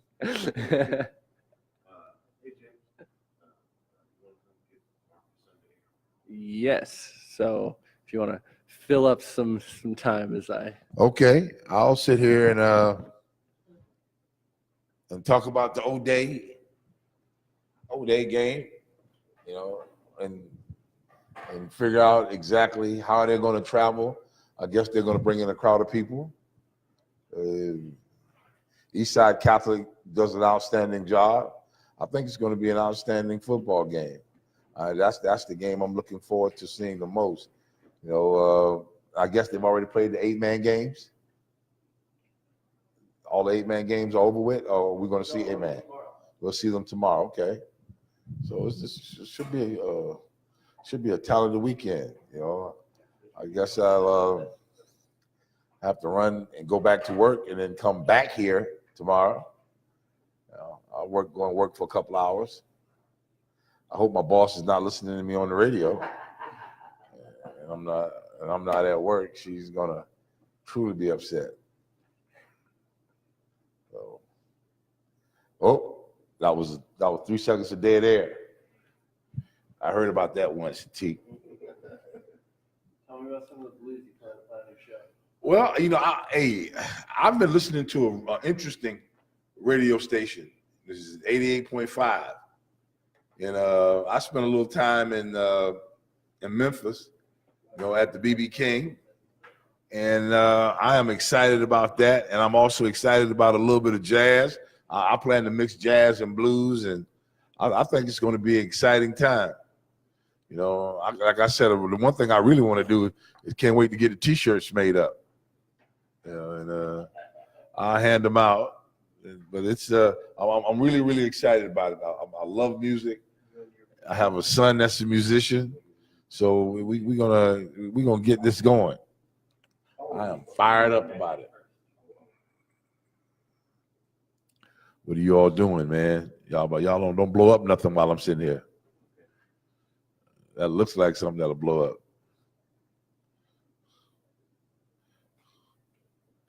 Yeah. What have you enjoyed about broadcasting? Oh, just, you know, again, when I started with Tony, you know, and I was kind of hesitant because at the time I'd heard about Tony B, and the thing of it was when I asked him about it, he was nonchalant about saying, yeah, come on, yeah, we'll do that. I was a little nervous about it, but have fallen in love with the whole idea of doing it, giving the kids the opportunity, sitting down. Everybody's so easy to work with, you know, and it's been one heck of an experience, you know. I had to make some decisions about, I have 2 or 3 jobs, and this pays me more dividends, you know, being able to help kids, having a word. Some coaches call and ask me, hey, tell me about the kids in Seattle. You know, give me 5 names in Seattle that I should give a call and offer them some scholarships. And being that I've seen a lot of the football games, I can do that, and that's pretty good. Right on. Hello, this is Karen Z. I was behind the scenes, and I asked Edwin what he's enjoyed most about conducting the broadcasts on Rainier Avenue Radio. I just like having an opportunity to create something, you know. You don't know what you can do until you give it a chance. And I know the first time we came by and we did some work, and I had to find something to say for about 45, 50 seconds. And that was a long, long time. You know, I've had some 45 to 50 seconds in football that last almost 20, 30 minutes. But that was long, and you think that you're prepared, and you know you figure you got a lot to say in your head. And I can go back and pull from a lot of experiences, but I still couldn't pull 45 or 50 seconds worth of experience. Well, see, and that actually I think would be one of the questions that if some of these young players had the opportunity to sit down with you, they would ask for your advice and leadership of how they could proceed and be successful in their sports career. But it sounds like you've also along the way picked up some tips and tricks of sports broadcasting. Sports broadcasting, education, you know, and the number one thing I ask these young men, and I don't need any smart remarks, no none of these little cute quips, you know, is what's your plan? You know, what is your plan? You know, and I could remember having an older sister, you know, who was a pain in the butt about presentation, and she'd always tell me what my plan should be. Tell me what my plan should be. And when I got in a position in college that I understood about what my plan was.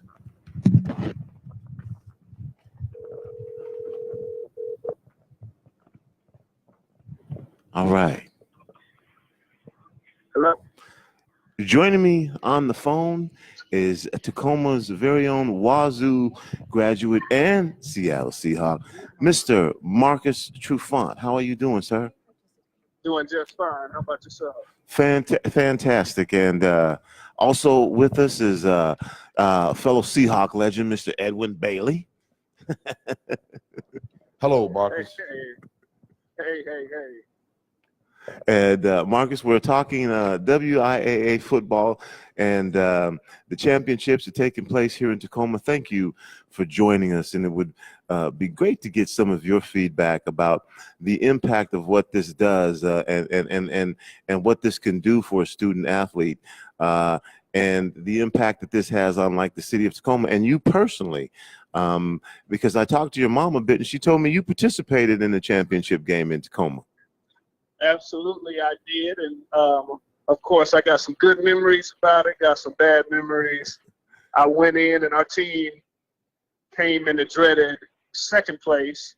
So, you know what I'm saying? Of course, it was fun and all that to get there. And it goes further than just the sport, man. It teaches you so much about being on the stage, about the teamwork, all that kind of stuff that you're going to need as a man as you grow, you know, on different things you want to do in life, man. It goes further than just the sport, and that's what I loved about it. Well, tell us about that game, and for you, you knew you were going on to another level. Edwin and I had talked earlier. There's some members of your team that was it. That was going to be the last game that they probably ever played in organized football. How do you cohesively bond as a team under the pressure? And we were talking about this, Edwin, and you might on that stage, under those lights, under that presence, when one person can't do it, it's going to take the entire team. Well, the first thing Trufant said was, you know, getting prepared, being on that stage, you know, and so he knows exactly what I was talking about. You can talk it, but when it's time to walk the walk, you got to be prepared to play. And when they put you on the stage, you got to show up. You got to come up. You got to come up big. And your thoughts, Marcus?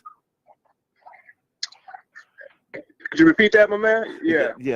Again, just the playing on this stage, and again with an athlete like yourself, you knew at this when you were playing this game that you were going to go to the next level. You were going to go to college and play.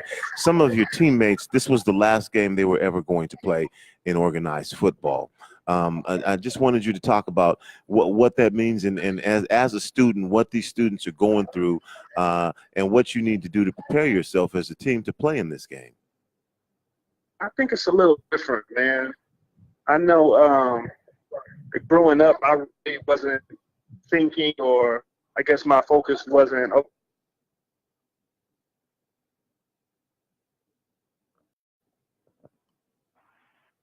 and I was having fun, of course, with guys that I went to school with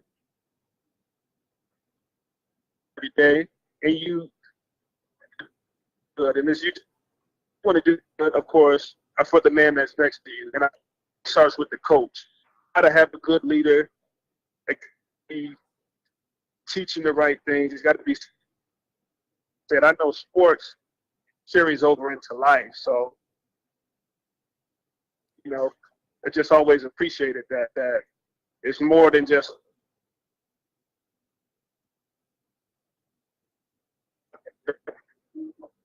kind of teaches you things you got to learn to get older, or you get, that you want to show up for your job, or you got a business you're running, all that stuff. You got to be accountable. You got to make it happen. So.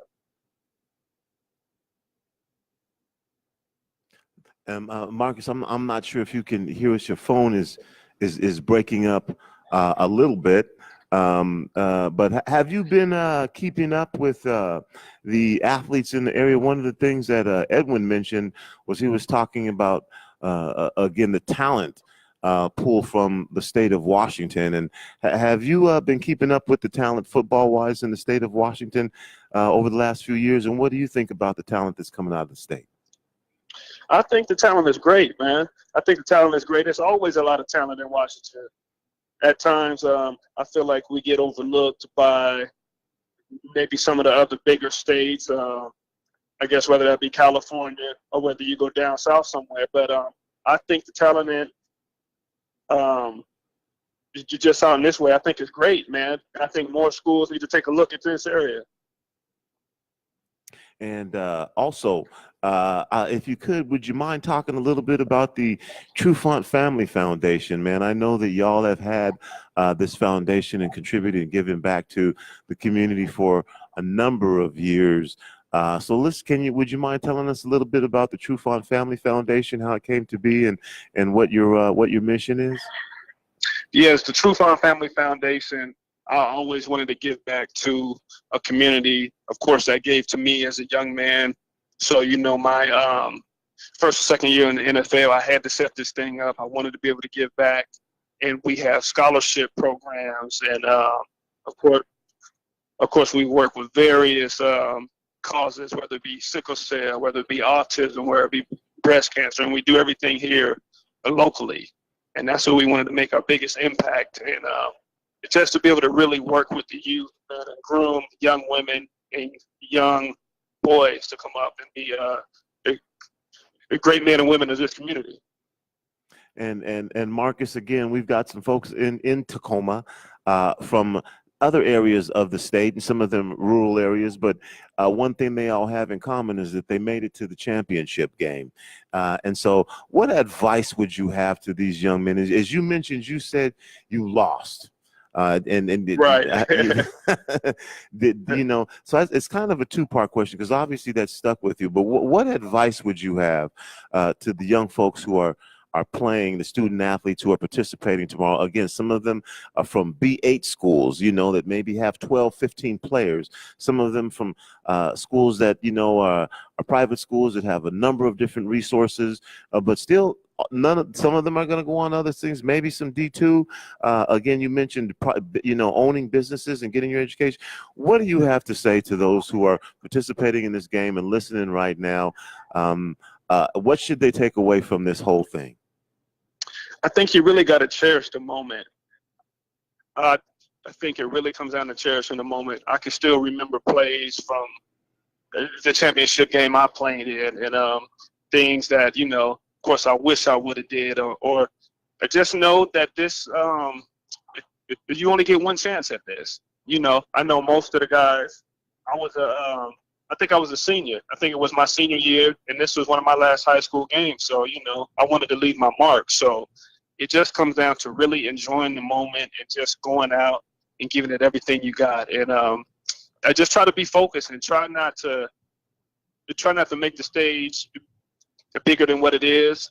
But you come out and just play the game that you've been playing, most likely, since you were a little boy. All right, Edwin, anything you want to talk to Marcus about or add to? Hey, Marcus hit everything right on the head. I couldn't add anything to it. I appreciate that. Oh, from one Seahawk legend to another. Marcus, man, congratulations to you and your family on all the success that you've had in the community. Thank you so much for joining us here, man. And as we do this, the first broadcast that we've done in this nature, I don't think that there's been something like this prior to the WIAA championships before, but we do know that this tournament's been taking place in Tacoma for a number of years. As you mentioned, you participated in it, and so it's great to have the Trufant family, first family of football, to be. Hey, much appreciated, brother. Much appreciated. Much of this conversation, and as you know, folks may not know that years ago when you were, not years ago, but I mean when you, years ago. And you were playing, and we put on a Black History Month event in Tacoma, and the Trufant Family Foundation was a big part of that, and you came down and spoke, and again people don't always know the things that you do in your community, and that's why I'm saying, man, it's wonderful to have you on this broadcast as we get ready for 2 days of football tomorrow. So before I let you go, and I know you want to get back to eat, again, I'll give you an opportunity for final words, whether you want to say that about the foundation or the upcoming tournament, or maybe just something you want to talk with Edwin about. Hey, man, my final words, I guess it'd be, man, just you continue to do what you're doing, man, and I'm going to continue to do what I'm doing. And, of course, over there, you got Mr. Bailey with you. I think it's up to people like us to be able to give back to the youth, man, and show the youth the way. And we got to make this a cycle, man. We got to continue to do it and continue to give back, man, and just bring the youth with us. I think that's all we can do, and I think that's a positive thing we do it. So, man, I'm going to say it on air. I think we need to get together and do some events, man. I think we need to put something together. We'll make that happen. Well, hey, True. Be careful what you say to 20B now.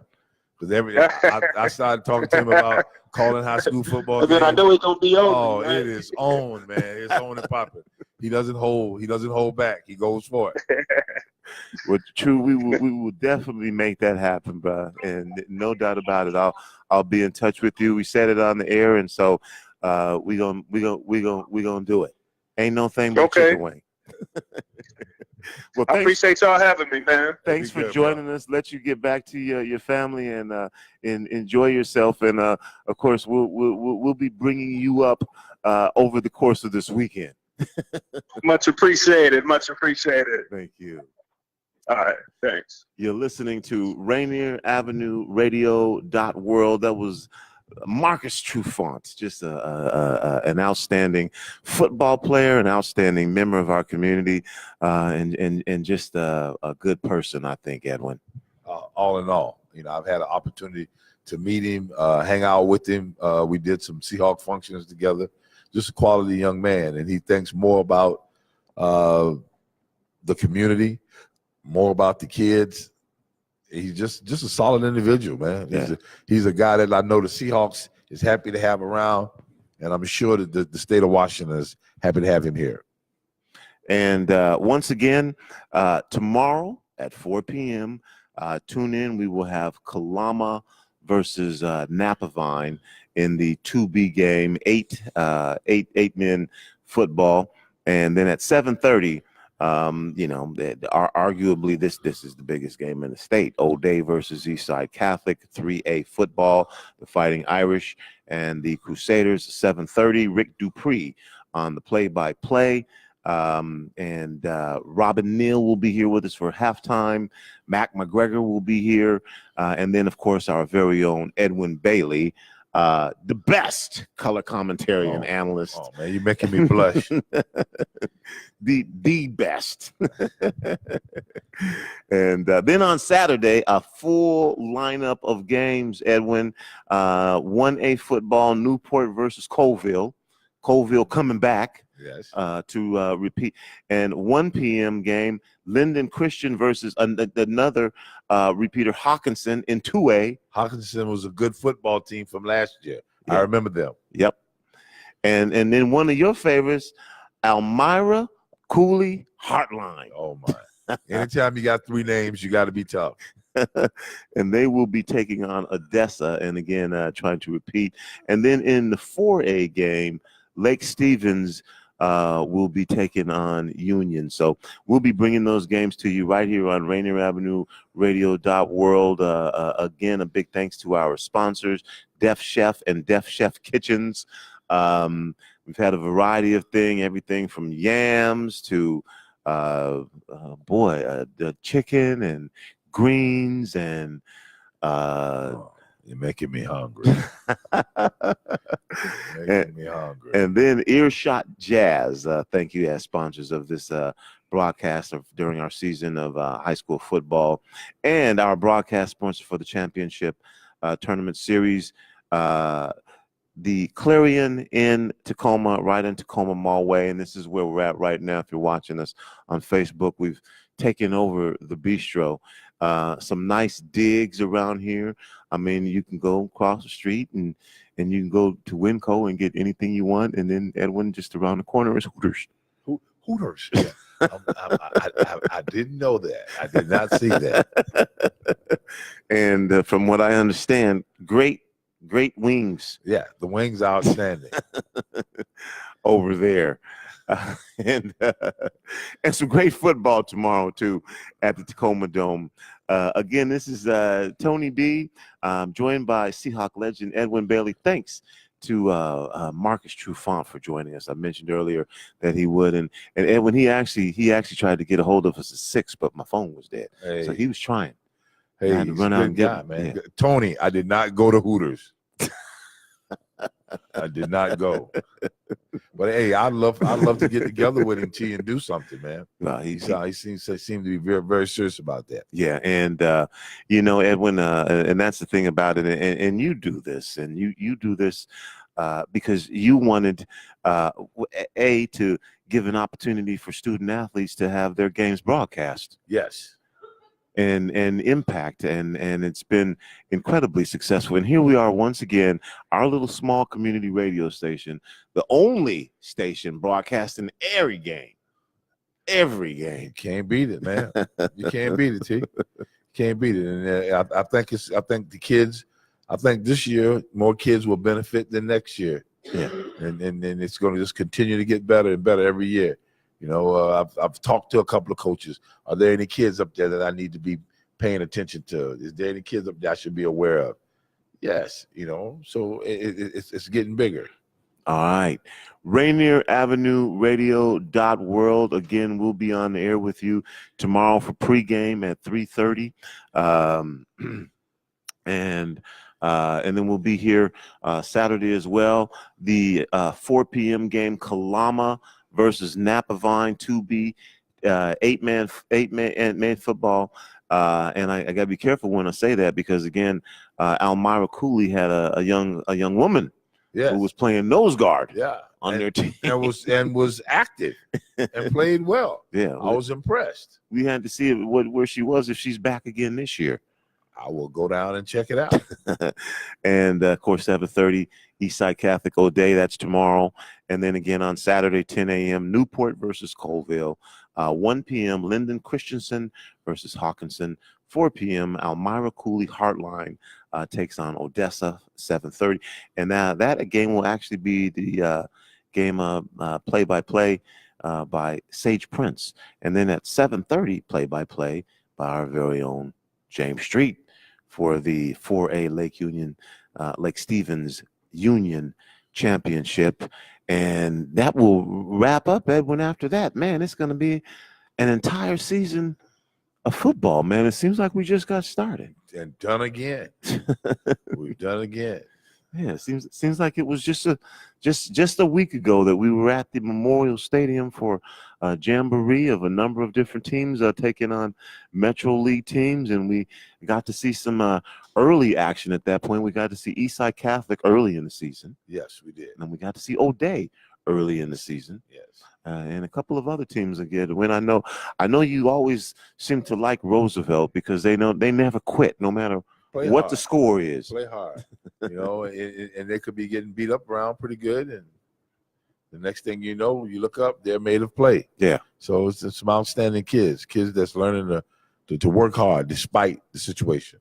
Well, as we wrap up here, Mr. Bailey, I want to give the question to you that I gave to Marcus, and that is, what advice do you have to the kids who are the student athletes who are playing, again, from all different backgrounds, from all over the state, big city, some rural kids, but they all going to take it to the field? What advice do you have for them about this game tomorrow? Mine is very simple, very, very simple. What's your plan? What are you planning? What are you planning? And while you out here, what's going to happen? Win, lose, or draw? What's your plan? Are you coming to play? Why are you playing football? Are you playing, for the cheers in the crowd? I played because I wanted to get out of Savannah, Georgia. I really, really wanted to go down and be a longshoreman like my dad. He didn't want that for me, So I had to come up with a plan, Again, spent some time with a special ed teacher in junior high school, man, and just a great guy, great teacher, Mr. Washington. And say, hey, if you like the area, go into it, And when you say special education, you're thinking some mental issue, which has nothing to do with special education. And I found out what special education meant.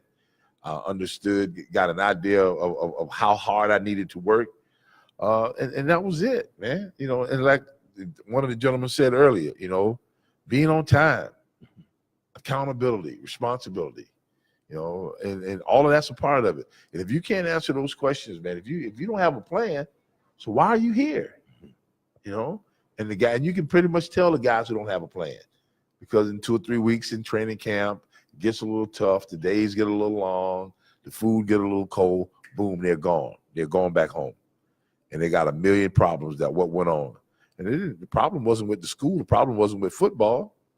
You never had a plan. Well, what are you going to do? And if this doesn't work, my mom told me, don't come back home. Don't come back to Savannah. She said, don't come back. She told me, in her words, there's no more room at the inn. Go to the Army, go to the Air Force, go someplace, but don't come back here. So you had a plan. I put together a plan real quick, and I'm proud to say that was 1977, 1982. I moved into my own home in Seattle, Washington. Yeah.